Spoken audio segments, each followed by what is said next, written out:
Hi Butterfly Alchemist, this is Lunaria. Today I'll be talking about the special neurological gifts of prey animals, and I too plan on next week going back into my singing videos, for those wondering.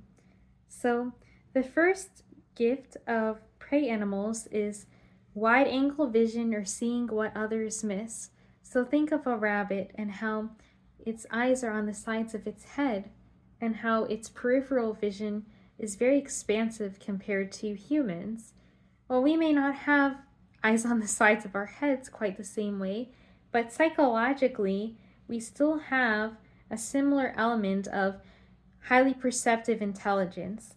And this shows through noticing micro expressions, seeing emotional changes in others before anyone else, sensing the mood in a room, catching small details like tone, posture shifts, or tension. And this leads to understanding people deeply without words, as well as environments.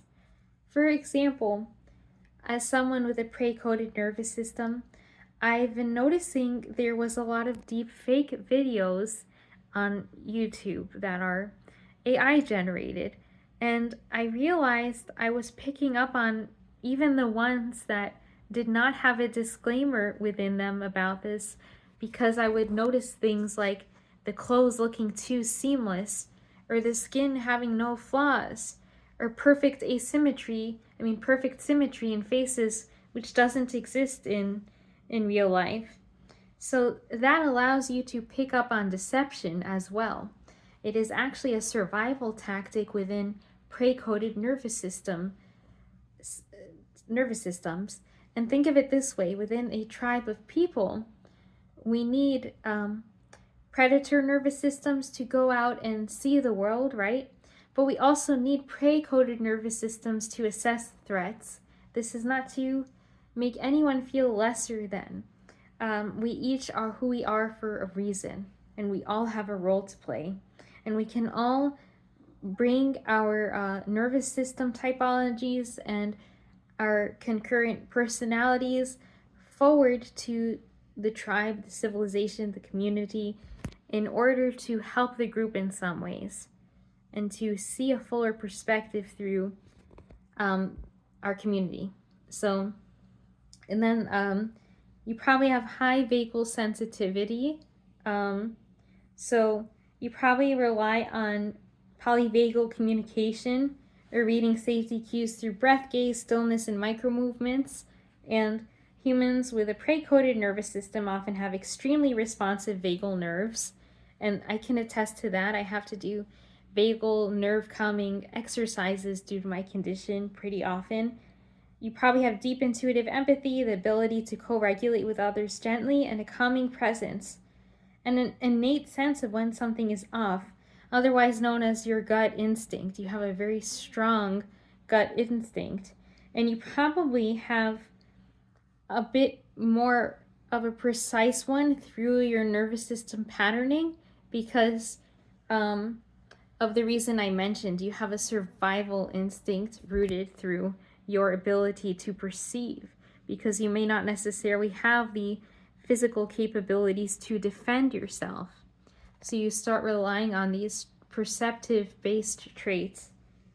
You probably have a fast freeze response in line with that, and that is not to make you feel bad or like any certain way. It's a protective mechanism that is rooted in ancient, sophisticated, and incredible biology existing within you that's been passed on to you to help you survive. So think of prey animals, how they freeze, reduce detectability, silence themselves. They don't even flinch. They know that that helps them survive, even in the level of instinct. And the thing is, human beings with a prey nervous system follow much of that patterning too. Freezing, quieting when overwhelmed, needing a moment to think, communicating softly, and pausing instead of arguing.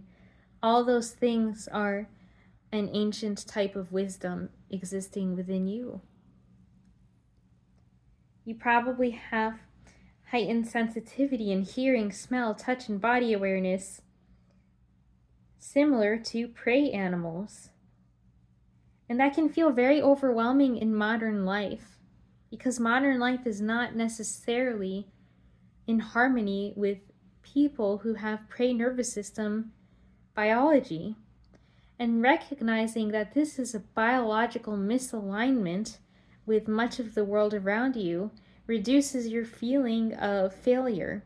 You are not failing, you are in misalignment with the world around you in a very real biological way.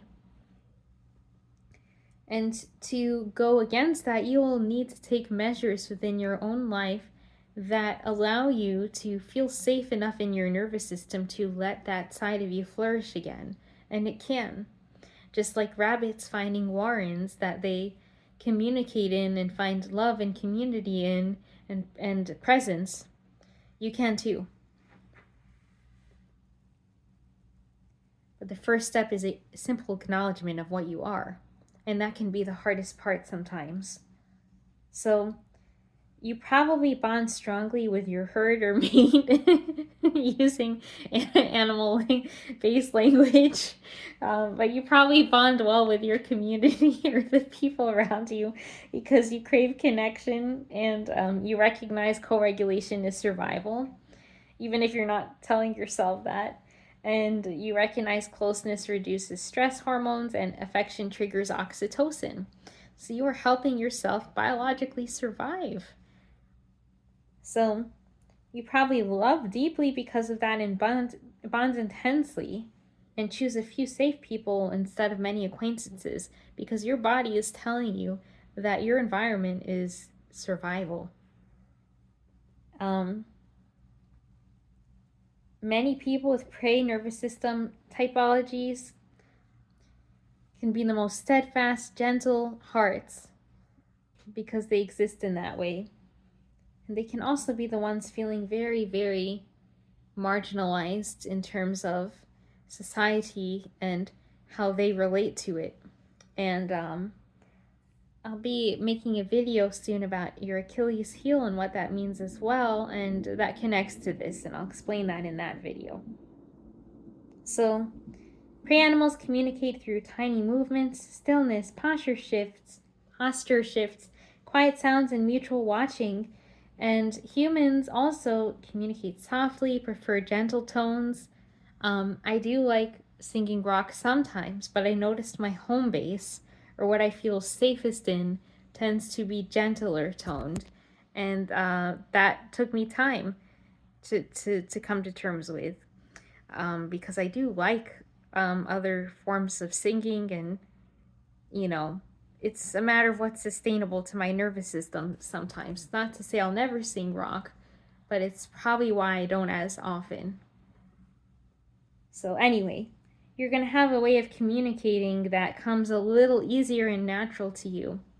And that's not something to outgrow. You do not mature more by becoming harsher. You do not become smarter by becoming crueler. I know society seems to say that a lot. Your softness is not something to ever feel you have to outgrow or mature away from.